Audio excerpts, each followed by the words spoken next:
September 2022, Westminster Abbey. A 9-year-old girl in a navy blue coat stands among the mourners, bidding farewell to her great-grandmother, Queen Elizabeth II. On her coat lapel, a small brooch sparkles. Platinum, diamonds, pearls, shaped like a horseshoe. Cameras zoom in on this tiny accessory, and the world holds its breath in astonishment. Because this brooch was a personal gift from Elizabeth herself, because its history is rooted in the era of Queen Mary of Teck, and because this little princess, overnight, became the owner of a fortune that eclipses the wealth of most adult millionaires. Her name is Charlotte, and today we're going to tell you how a girl not yet 10 years old became the world's wealthiest heiress, about the jewels she has already received, and the treasures that await her in the future. To understand the story behind this brooch, we need to journey back a century, to early 20th century England, where the crown had just passed from Victoria to her son, Edward VII, marking the dawn of a new era. Victorian austerity was giving way to Edwardian opulence. Women shed their mourning attire and donned airy ensembles of lace and silk. Jewelers were exploring new frontiers, working with platinum, a revolutionary metal that allowed them to craft incredibly delicate, almost weightless settings for diamonds. It was during this period that a woman whose passion for jewels became legendary ascended the throne. Mary of Teck, consort to King George V. Tall, stately, with impeccable posture and the keen eye of a collector. Mary didn't just wear jewelry. She hunted for it with the fervor of an archaeologist unearthing treasures from ancient civilizations. Every brooch, every tiara in her collection had a story, a provenance, a lineage. After the First World War, when Europe lay in ruins and Russian Grand Duchesses sold family diamonds for a pittance in Parisian hotels, Mary acquired these treasures. She bought jewelry from impoverished aristocrats and from jewelry houses liquidating their dormant stock. But she didn't buy just anything. Only what met her impeccable taste. Only the finest. The horseshoe-shaped brooch appeared in her collection precisely during those years. Its exact creation date is lost to the archives, but jewelers, based on its style, date it to the late 19th or early 20th century. A platinum base, studded with old-cut diamonds, featuring 2 large pearls at its edges. Elegant, yet understated. Refined, yet unpretentious. These were precisely the kinds of pieces Mary adored. In the jewelry art of that era, the horseshoe was a symbol not just of good fortune.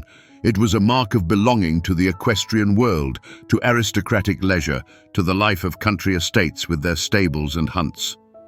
For a royal family where a love for horses was passed down through generations, such a brooch was a natural choice. It spoke a language understood by the select few.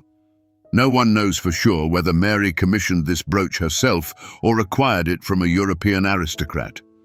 But from the moment it entered the royal coffers, it became part of that incredible legacy the British crown passes down through generations. Small, almost imperceptible among the tiaras and necklaces, this little horseshoe patiently awaited its moment. It waited for someone who would truly appreciate its symbolism. It waited for a princess for whom horses would become not just a hobby, but a lifelong passion. Imagine holding this brooch in your hands. The first thing you'd notice is an unexpected heft. Platinum is denser than gold, and even such a miniature piece of jewelry weighs more than it appears at first glance. A cool metal that, in a moment, would adapt to the warmth of your skin.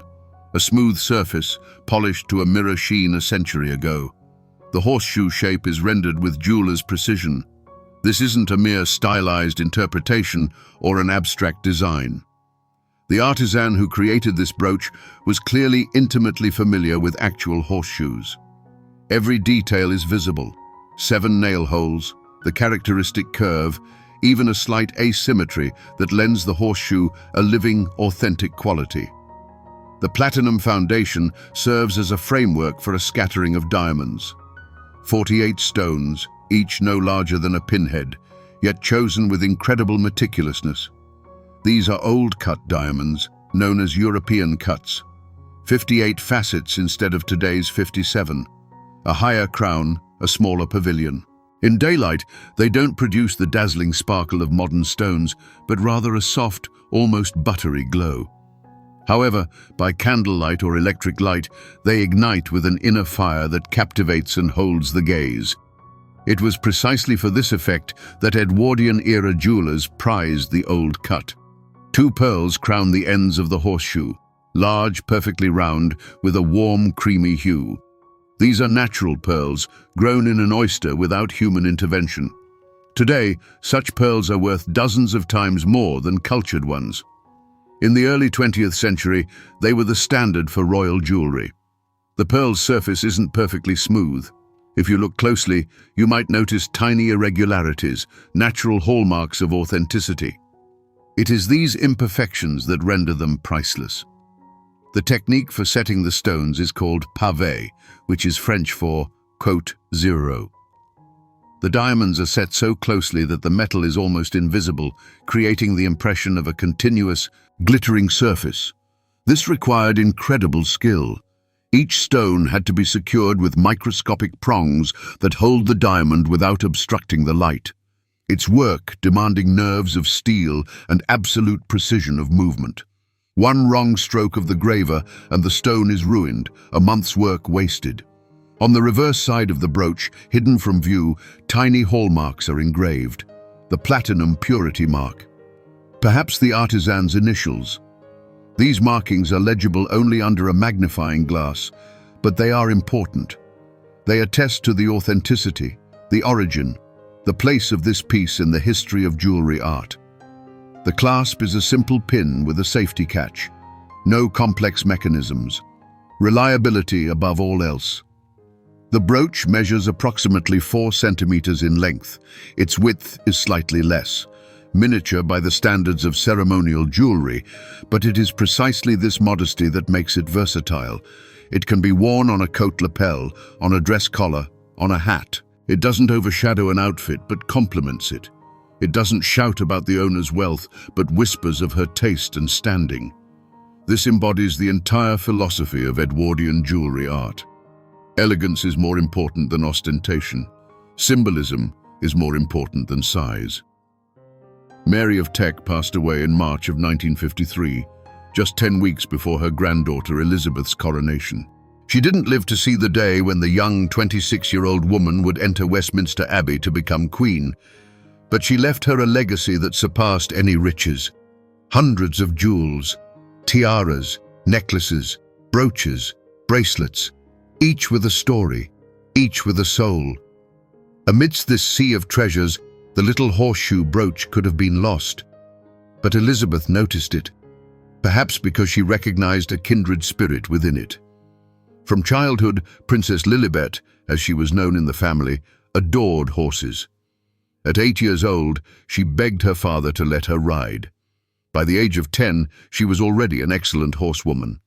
By 15, she knew more about breeds, pedigrees and training than some professional jockeys. The new queen first wore her grandmother's brooch in the summer of 1954 at the Ascot races. This was no mere social outing. Royal Ascot was and remains the highlight of the British equestrian season.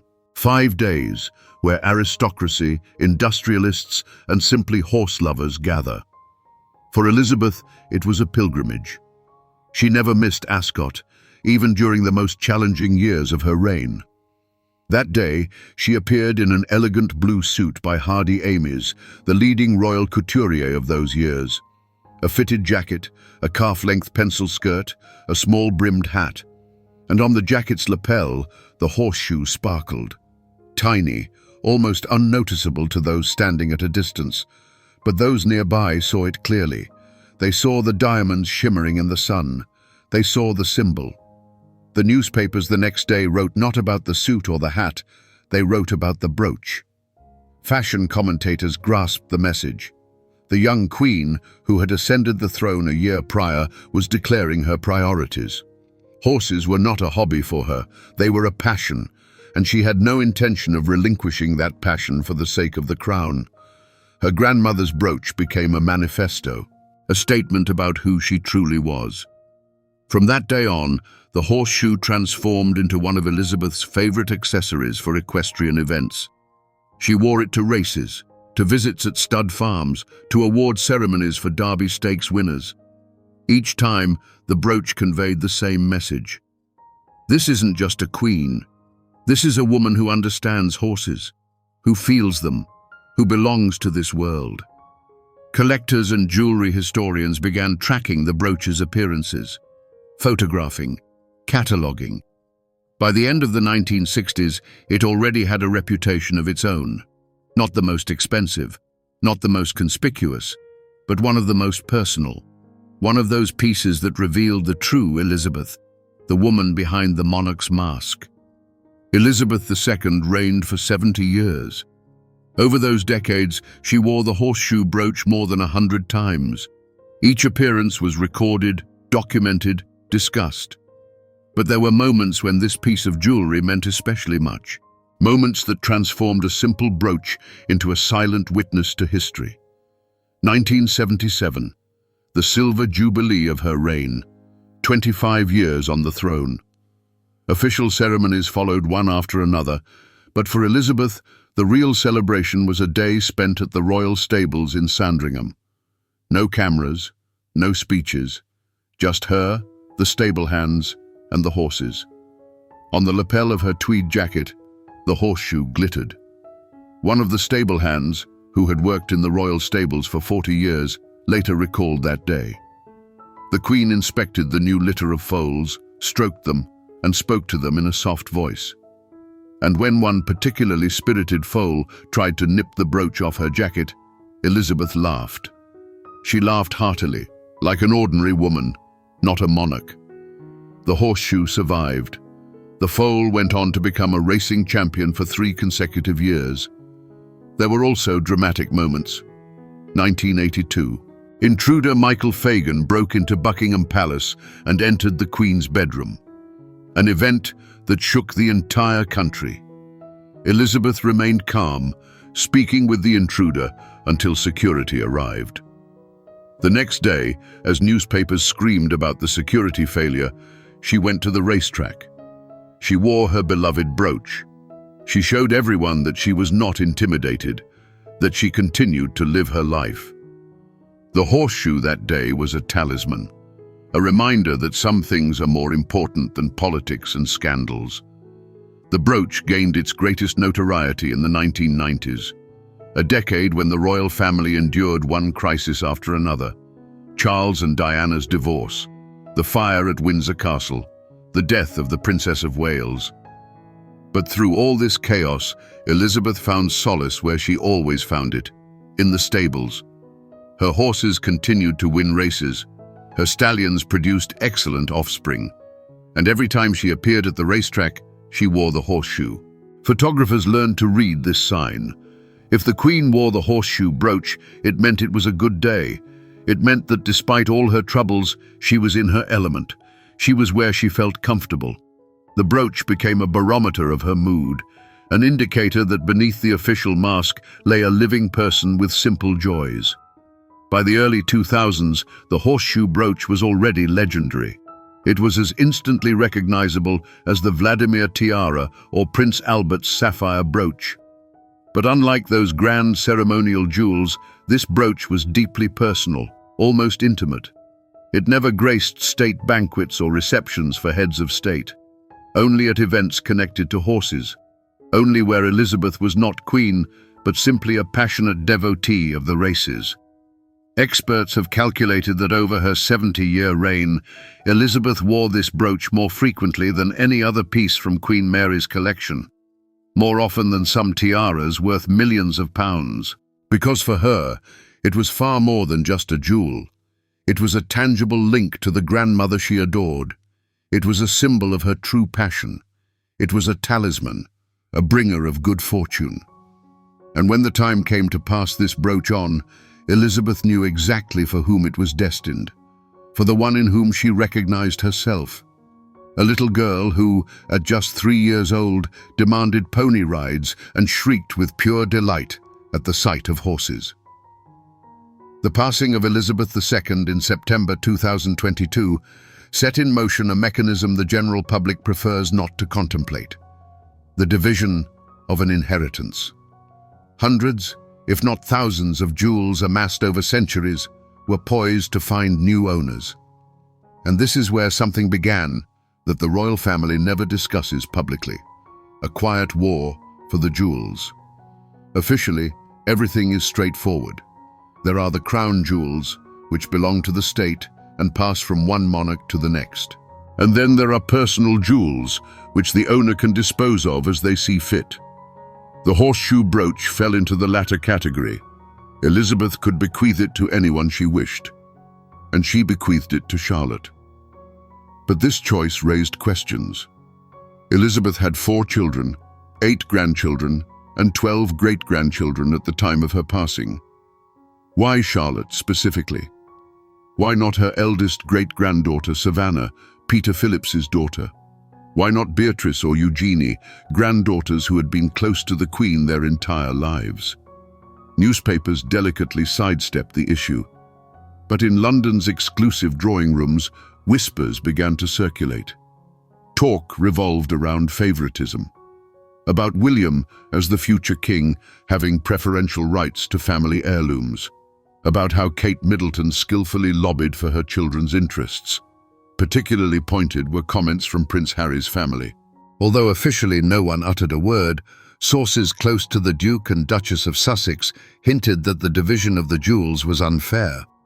That Harry's children, Archie and Lilibet, also Elizabeth's great-grandchildren, had been left out. That the horseshoe brooch could have gone to Lilibet, the girl named after the late Queen. But Lilibet Diana Mountbatten Windsor resides in California. She won't be attending British race meetings. She won't be representing the royal family at the racetracks. And therein, perhaps, lies the key to Elizabeth's choice. There were even darker rumors circulating. It was whispered that Princess Anne, herself a passionate equestrian and an Olympic medalist in the sport, had laid claim to the brooch. That an unpleasant exchange had occurred between Anne and William regarding the inheritance. That Charles III, the new king, was forced to intervene and confirm his mother's wishes. There is no evidence to support these rumors. Buckingham Palace maintains its customary silence. But the mere existence of such conversations underscores just how precious this tiny jewel truly was. There's also a truly fantastical legend surrounding it. It is said that the brooch brings good fortune only to those who genuinely love horses. Reportedly, on several occasions when it was worn by women indifferent to equestrian sports, misfortune struck. Falls, injuries, scandals. Of course, this is merely a superstition, but it's intriguing that Elizabeth never gifted this brooch to anyone during her lifetime. She didn't even allow her daughter Anne to wear it. She saved it for that singular heiress who would truly be worthy. And she waited for her birth. September 8th, 2022. Balmoral Castle in Scotland. Elizabeth II passed away at the age of 96, surrounded by her family. The news circled the globe in minutes. An entire era had concluded. 70 years of reign, 70 years of history. And with the Queen, the time when monarchy seemed immutable, eternal, unchanging, also departed. 10 days of national mourning, a procession from Balmoral to Edinburgh, from Edinburgh to London. Hundreds of thousands of people lined the route to bid farewell to the woman who had been a constant in their lives. For most Britons, she was the only queen they had ever known. A world without Elizabeth seemed impossible. Yet, it had arrived. September 19th, funeral day. Westminster Abbey was packed to capacity. Kings and presidents, prime ministers and chancellors, ordinary citizens who had received invitations through a lottery, 2,000 people inside, millions on the streets of London, billions watching on televisions and computers around the world. The royal family entered the Abbey. Leading the way was the new king, Charles III. Beside him, Queen Camilla. Behind them, William and Kate with their children. 9-year-old George in a dark suit, serious beyond his years. 7-year-old Charlotte in a navy blue coat by Catherine Walker, the same designer who dressed her grandmother Diana. On her head, a small black hat with a veil, and on the lapel of her coat, the horseshoe brooch. Cameras instantly picked it out. Operators focused in. On live television, watched by the entire world, a close-up of the little girl with the platinum horseshoe on her chest. Diamonds sparkled even in the subdued light of the abbey. 2 pearls gleamed against the dark fabric. And those who knew the history of this brooch understood the message. Elizabeth herself chose to whom she would pass on her talisman, not through a will that would be read later.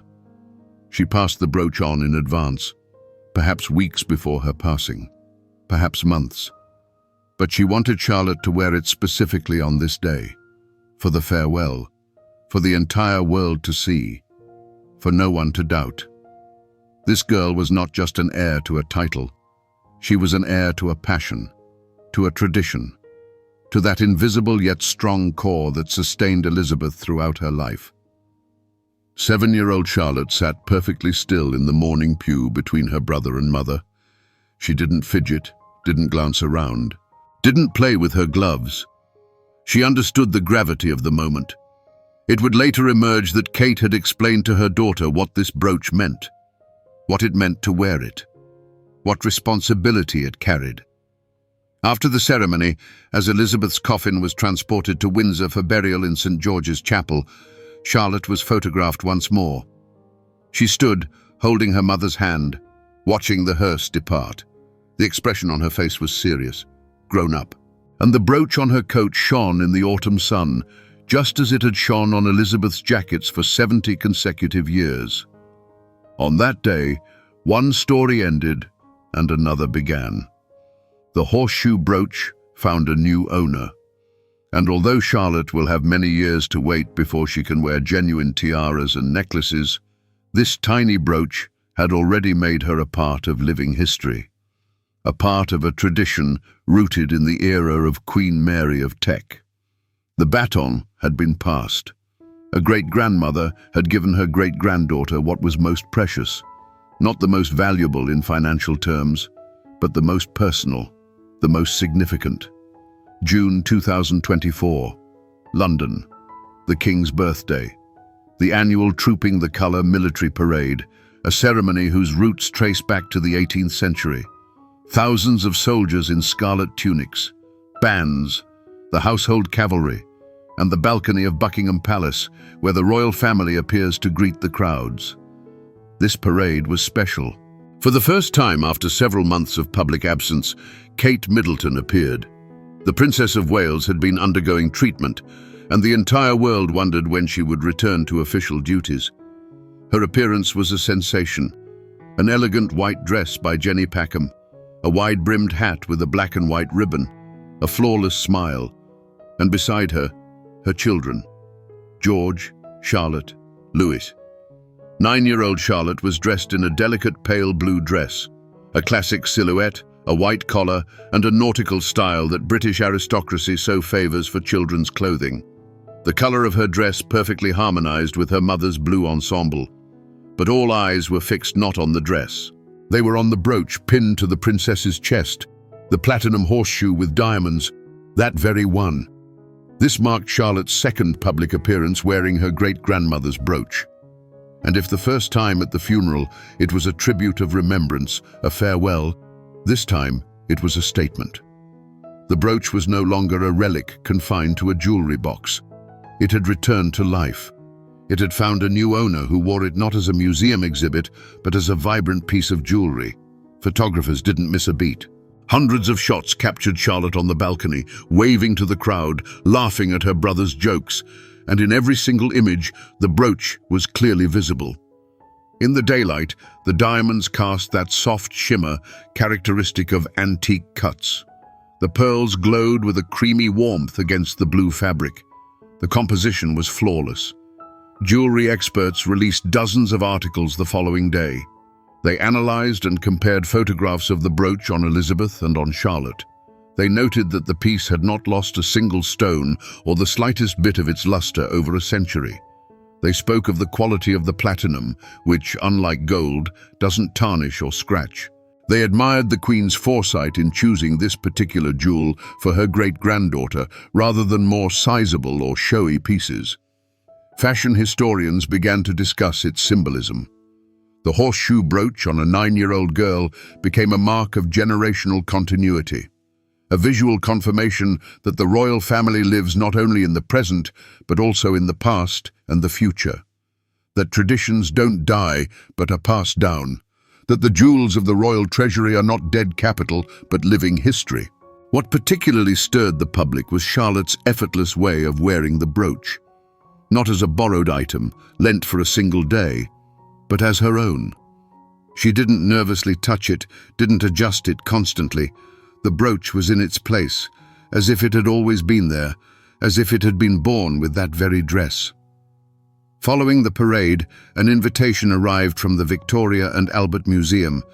Curators requested permission to include the brooch in a planned exhibition of royal jewels.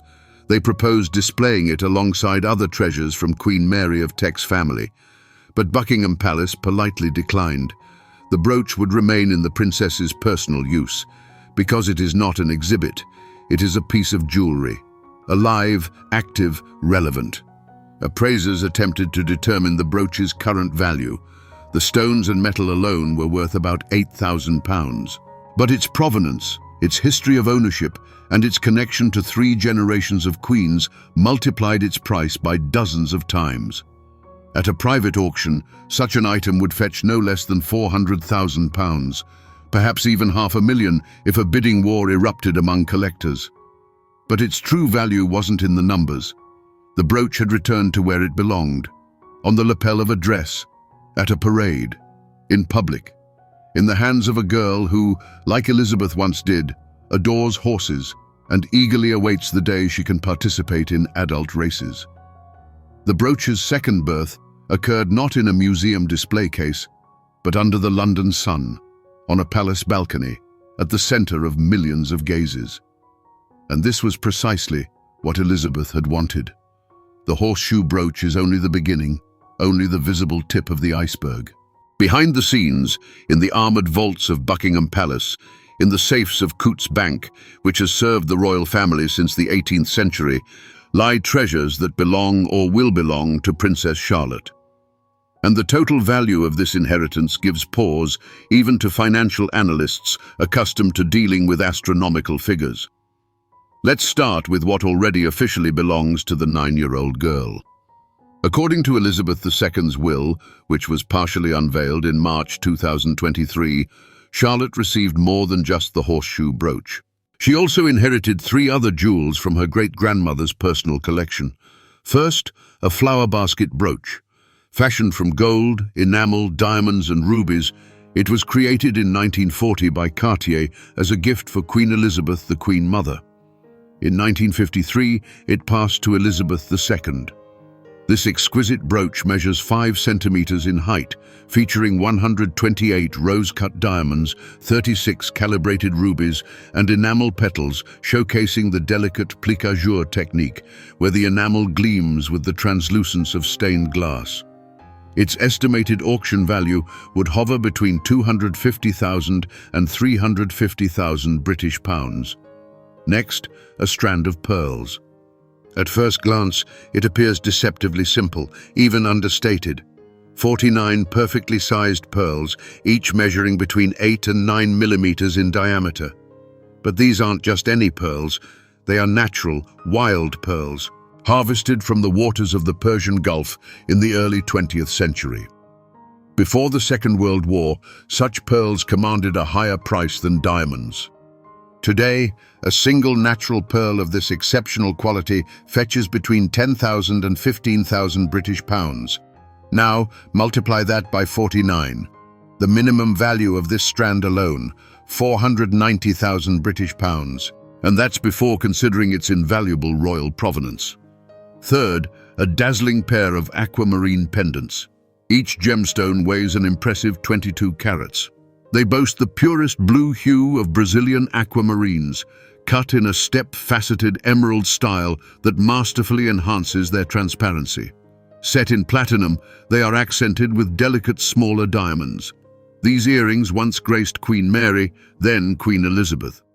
Now they await Princess Charlotte.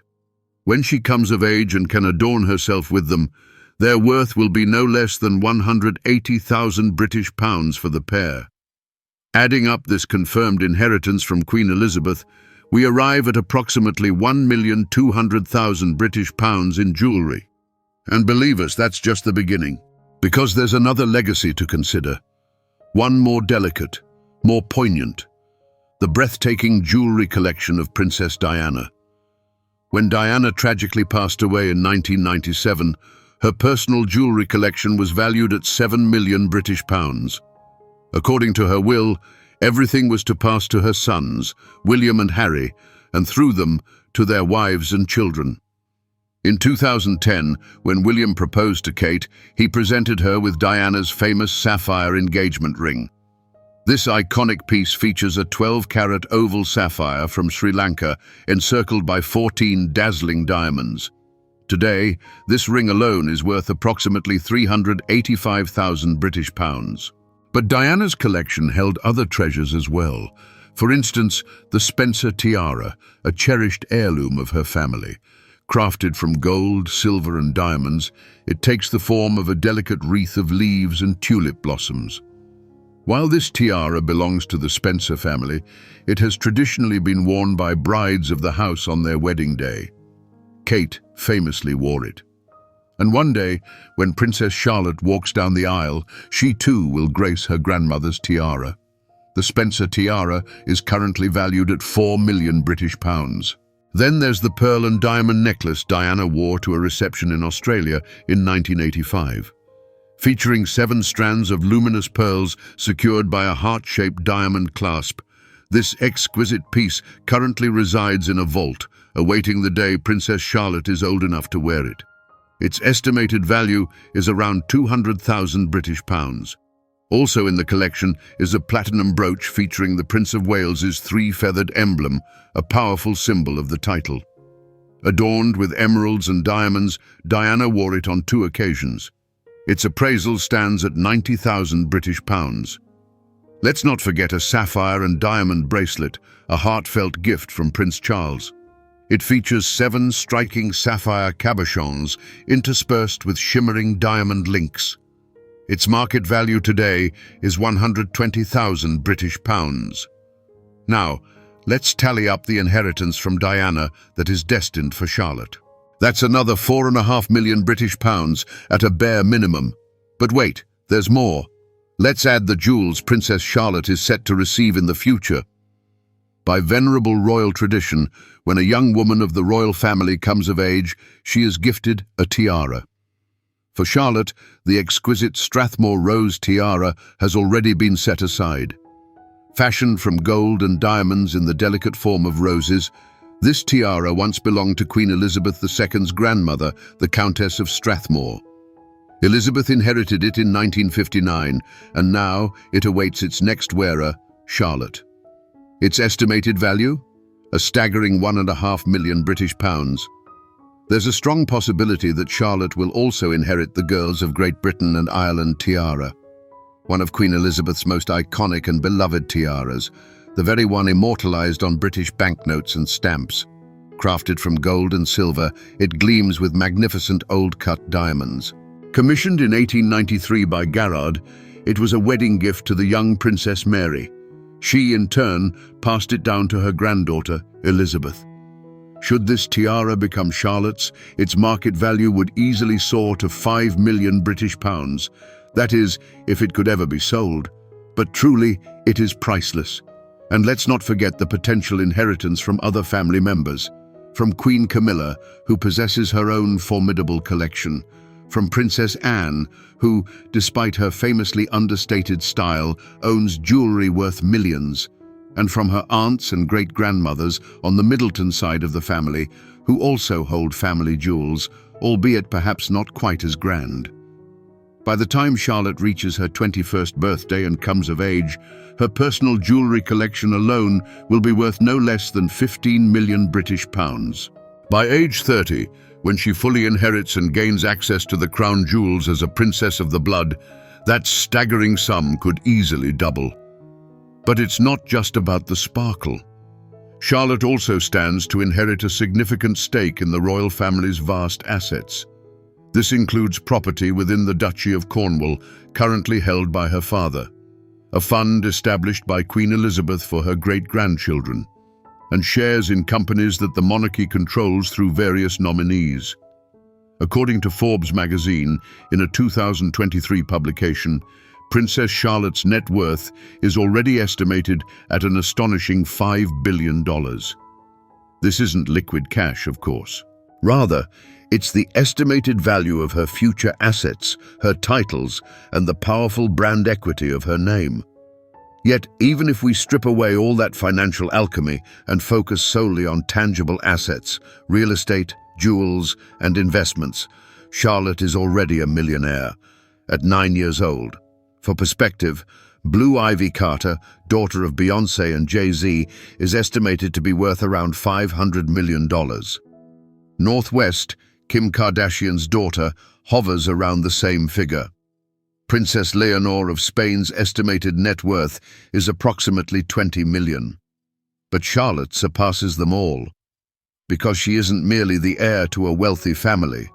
She is the heir to an empire stretching back over 1,000 years, an empire that has amassed treasures for centuries. And it all began with a tiny platinum horseshoe adorning the lapel of a mourning coat. The morning of June 21st, 2024. 48 hours after the Trooping the Colour parade, the British jewellery house Asprey issued an official statement. The company unveiled a new collection of horseshoe-shaped brooches, directly inspired by royal style. Prices ranged from 900 to 5,000 British pounds, depending on the material. Available in sterling silver, white gold, or platinum. Swarovski crystals for the more budget-conscious option. Genuine diamonds for the premium tier.